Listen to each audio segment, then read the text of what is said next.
You know, stress is something we all deal with, but understanding it is another story. In our last episode, we unpacked the difference between stress and anxiety, two terms that are often used interchangeably but have very different roots and effects on our minds and on our bodies. Today, we're taking that conversation a step further. We'll look closer at what stress really is, how it shows up in everyday life, and what we can do to manage it in healthier ways. Because whether it's work deadlines, family demands, or simply the pace of life, unchecked stress can take a toll on both our mental and our physical health.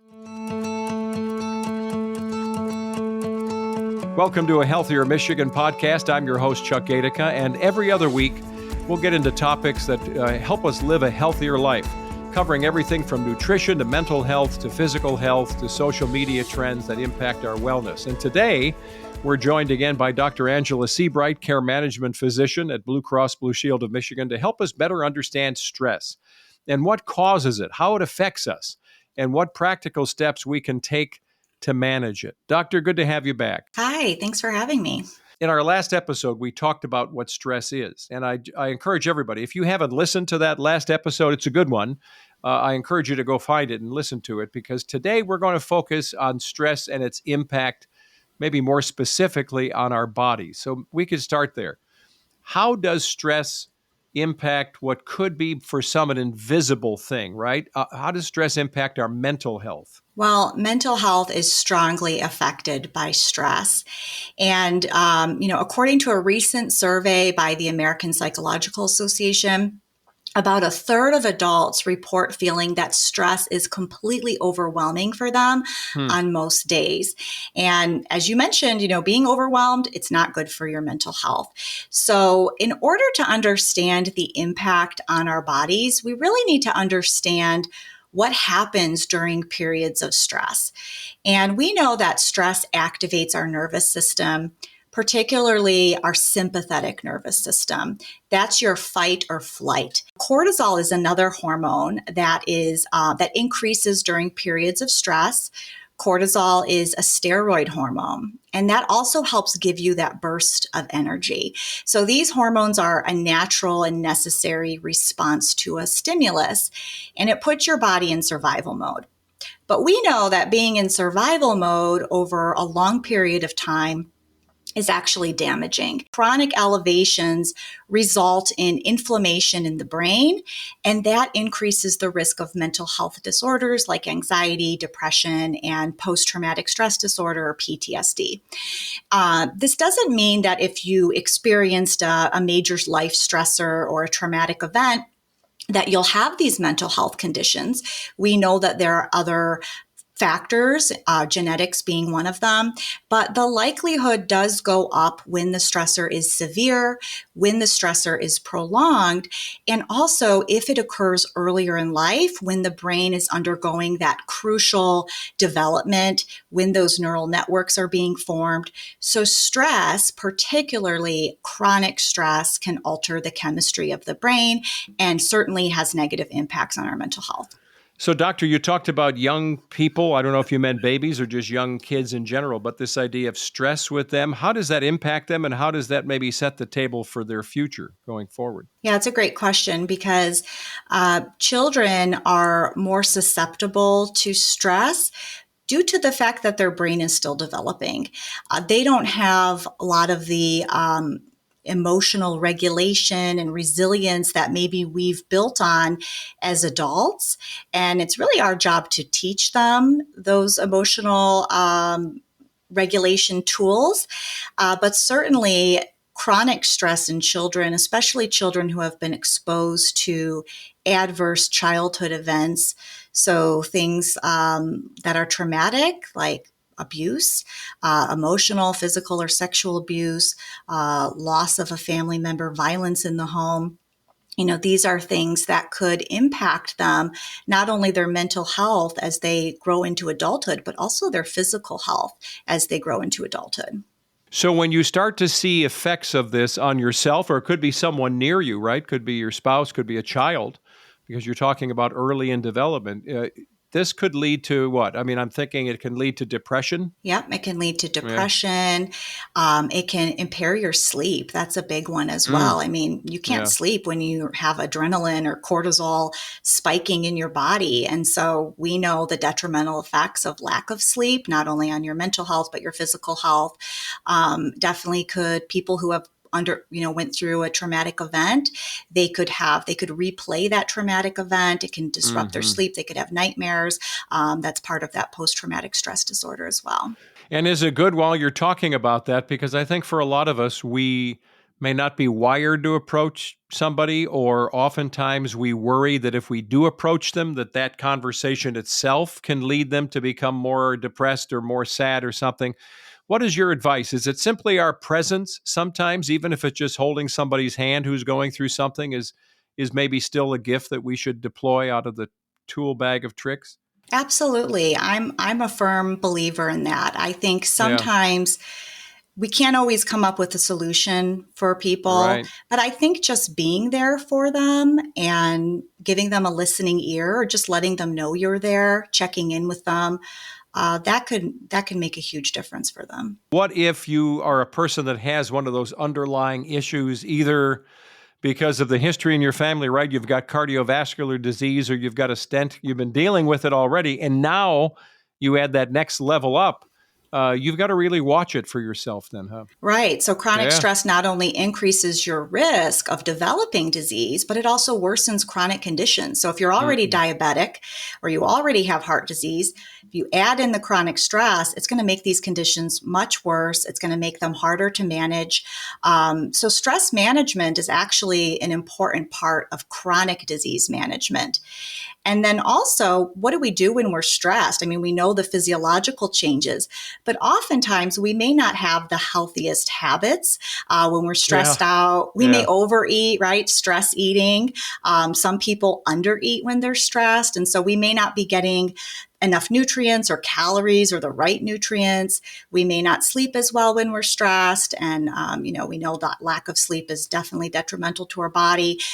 We may have unhealthy coping with substances like alcohol, cigarettes, nicotine, which we know have negative effects on our health as well. So it's multiple factors at play when stress enters our lives. And when you say that, all of those things that are so interconnected, and to some extent, some of them very basic to deal with, right? We kind of know intellectually, well, if I'm a stress eater, I probably shouldn't go for the cookies and the gallon of 2% milk, like I'm doing myself a favor because it's not whole milk. And just eat all the cookies, get a sugar rush. I'm exhausted, which laps into tomorrow, and I've wash and repeat, the same problems come up at work tomorrow or whatever they are, and now I'm coming home and I'm eating late, I'm not sleeping well. So it just seems like we've got to start something at some point to find this wellness path that can just lead to pure exhaustion for some people, I bet.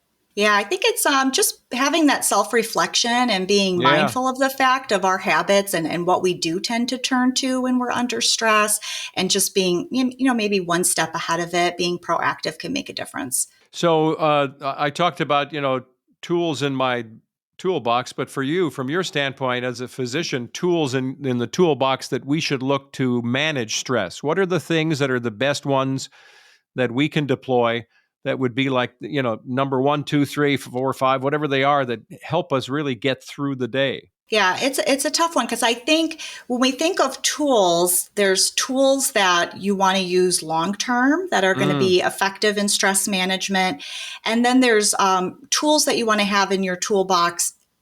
Immediate tools. What can you do okay. when you feel the blood pressure rising, or you Yeah. feel that stress overtaking your body? So I think as far as long-term management, physical activity, regular physical activity is really one of the most effective interventions for mitigating the health impacts of chronic stress. We know that exercise improves your mood. It has Hmm. cardioprotective effects. So it really kind of helps buffer some of those negative effects from stress. If you're someone who's not regularly physically active, obviously, you want to make sure you talk to your doctor before you engage in any type of exercise program, just to make sure it's safe. But exercise is definitely important. It's something I've used personally throughout my life to help manage stress. But again, that's one of the more long term. If Yeah. you're having a stressful moment, you're not going to go just hop on the treadmill. Not everybody Yeah. Do has that. So, push-ups. Yeah. In the right. I middle of mean, the you could, I office. guess Yeah. you could. Right. So, what can you do in the moment? And so that's where some of the relaxation techniques come in. Breathing techniques are really simple. They're free. Everybody can do it. It only takes 1 or 2 minutes. It really can help manage that stress in the moment. You can be proactive and do some breathing techniques before a stressful event. You can do it while the stressful event's happening. It really helps counteract that sympathetic nervous system activation. So when you practice deep breathing, you're activating the parasympathetic system. That's the rest and digest part of the nervous system. It helps to slow your heart rate, real deep breathing. So you can do box breathing, which is the inhale for 4, hold for 4 seconds, exhale for 4 seconds, hold again for 4 seconds, and then repeat that cycle. You can do deep breathing where you inhale for 4 seconds and then a really long exhale for 6 seconds. These are really just going to activate your diaphragm and just really take those nice cleansing, refreshing, deep breaths that kind of help reset your system. And then, of course, mindfulness, meditation, also very effective approaches when it comes to stress. Again, not something you can always do in the moment. Sometimes you can, but the breathing techniques are something you can do in the moment. I will say that it's really easy for me to say, well, if you're stressed, go meditate. We hear that all the time. And it's good advice. It's evidence-based. But sometimes to hear that in the moment when you're stressed, it may feel not so helpful. And so, as we mentioned earlier, sometimes we just need our stress validated. And just being able to talk to someone about our stress, Yeah. knowing someone is listening about it, maybe someone can relate to your stress, and then also having some self-reflection and getting to the root cause of our stress. So there are a lot of stressful situations in life that are outside of our control. Stresses with our health, with our finances, loss of loved ones. But then there are those day-to-day stressors that really contribute to our chronic stress. And so self-reflection is really important here because you can identify maybe what those stressors are. Maybe it's a time of day that you're mostly stressed. And then maybe come up with some solutions to help reduce our stress. And that could be, the deep breathing. It could be something as simple as saying no. We often have so much on our plate. We overcommit.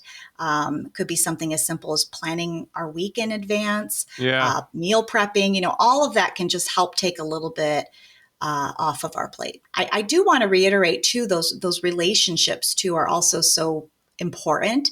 I've had to manage stress in my life with medical training and raising children and some significant losses. And when I think about what's helped me the most, I think it's really two things. I think it's the healthy habits that I've, implemented, but then also it's the relationships and leaning on family and friends during difficult times.